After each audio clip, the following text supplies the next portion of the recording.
Studijos. Patobulinome studijų programų valdymo modelį. Įgalinome studijų krypčių programų vadovus. Jie turi galimybės sutelkti reikalingus išteklius programoms vystyti ir studijų kokybei stiprinti. Turėdami 60 laisvų kreditų, studentai gali susiformuoti asmeninius modulių rinkinius. Rinktis gretutinės studijas, specializaciją priklausomai nuo karjeros ar tolimesnių studijų planų.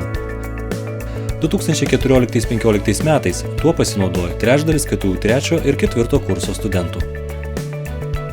Siekėme, kad geriausių rezultatų KTU pasiektų tie, kurių tikslas žinios, o ne pažymys. 2015 m. pavasarį universitete įsigaliojo nauja egzaminavimo tvarka, kurios tikslas užtikrinti atsiskaitymų sąžiningumą ir skaidrumą. Šiandien universitetuose mokosi Y kartos atstovai, netrukus aukštąsias mokyklas šturmuos Z karta. Informacijos amžiuje dėstytojų uždavinys yra padėti nepasimesti jos gausoje ir sudominti studentą interaktyviomis, praktiniais pavyzdžiais grįstomis paskaitomis ir diskusijomis. Problemomis grįsto mokymosi, kūrybinio mąstymo, atvejų analizės ir kitų šiuolaikiškų dėstymo metodų mūsų dėstytojus moko KTU EduLab ekspertai. Įdiegėme pirmąją Lietuvoje kompleksinę mentorystės programą. 150 akademinių patarėjų, 110 karjeros, 80 tyrimų, 100 pradžios mentorių ir 10 tutorių padeda studentams įveikti studijų iššūkius, pataria, į ką atkreipti dėmesį renkantis karjerą, paskatina išbandyti akademiko ir mokslininko kelią. Programoje dalyvauja per 30% KTU studentų. Atsivėrėme pasauliui. Nuo 2011 anglų kalba dėstomų studijų programų skaičius padidėjo 4 kartus. Pagal mainų programas atvykstančiųjų užsienio dėstytojų skaičius išaugo daugiau nei 30%. Per 4 metus tarptautinių studentų skaičius išaugo 4 kartus, o laipsnių siekiančių 8. Beveik dvigubai daugiau studentų išvyksta studijuoti ir atlikti praktiką užsienyje pagal mainų programas. Mokslas ir inovacijos. Mūsų tyrėjų paskelbtų straipsnių skaičius 2011-2015 metais išaugo daugiau nei 40%. Projektinės veiklos pajamos per šį laikotarpį išaugo daugiau nei 2 kartus. Pateiktų patentinių paraiškų skaičius išaugo beveik 3 kartus. Sukūrėme tarpdisciplininių pradedančiųjų mokslo projektų vadovų, talentų bei tarptautinės doktorantūros mokyklos vystymo paramos sistemą. Plėtojant tarp institucinius, tarpsritinius ir tarpkryptinius mokslinius tyrimus, iš vidinių institucijos lėšų 2014-2015 metais finansuota 14 Kauno technologijos ir Lietuvos sveikatos mokslo universitetų projektų. Kartu su partneriais laimėjome ir įgyvendinome programos Horizontas 2020 priemonės Teaming projekto Sveiko senėjimo mokslo ir technologijų kompetencijos centras pirmąjį etapą. Tarpdisciplininės ir tarptautinės MLab tyrėjų grupės jau pradėjo kurti viziją, įveiklinti ateitį, kurioje norime gyventi. MLab centre bus vykdomi netradiciniai, tarpdisciplininiai tyrimai mokslo, technologijų ir meno sankirtoje.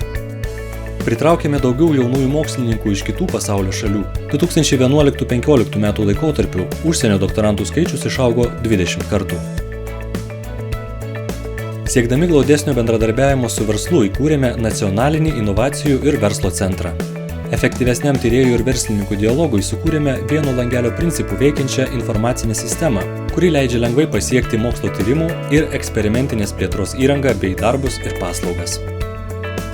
2012 vasarą įkūrėme pirmąjį Lietuvoje universitetinį technologinio verslo inkubatorių KTU Startup Space. Jame gimė 48 naujos įmonės, 18 iš jų licencijuota KTU intelektinė nuosavybė. Apie 60% visų naujų įmonių yra informacinių technologijų ir komunikacijų srities.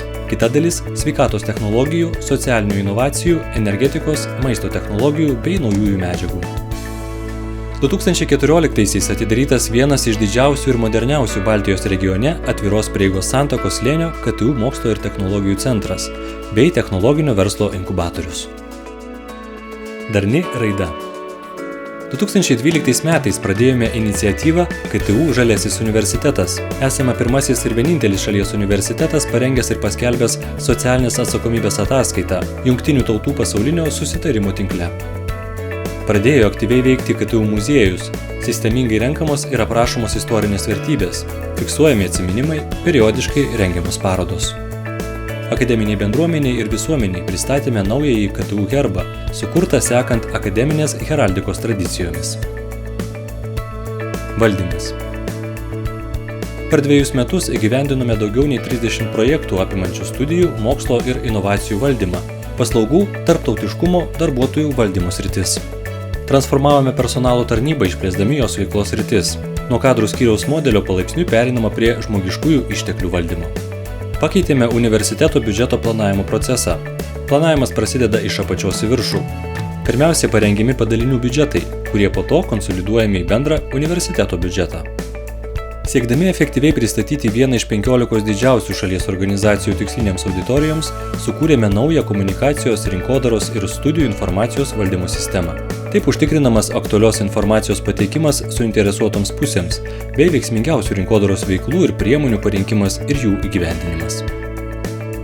Kiekvienais metais peržiūrime KTU strategiją, tvirtiname universiteto ir padalinių rodiklius. Vyksta susitikimai su padalinių vadovų komandomis.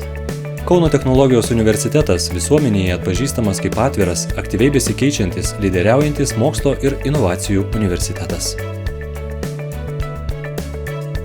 Aplinka ir infrastruktūra. Įdiegėme vidinės informacijos sistemą, kurioje patalpinti iš bet kur kiekvienam universiteto darbuotojui prieinami dokumentai bei informacija.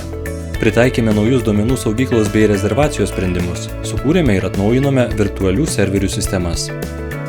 Pirmieji Lietuvoje įgyvendinome perteklinių pastatų pardavimo ir išgautų lėšų infrastruktūros atnaujinimo projektus. Efektyvaus nekilnojamojo turto valdymo generuojamas lėšas išnaudojame mokslo ir studijų erdvių atnaujinimui. 2020-aisiais Kauno technologijos universitetas – bendrasis universitetas, kuriame vykdomi daugelio mokslo sričių tarptautinio lygio tyrimai ir studijos. Universitetas, kurį sėkmingą sinergiją su kitomis geriausiamis aukštosiomis mokyklomis iškėlė į regiono lyderius. Universitetas, dėl kurio absolventų konkuruoja didžiausios pasaulio korporacijos ir kurio vykdoma veikla neša pokyčius ne tik Lietuvos, bet ir globaliu mastu.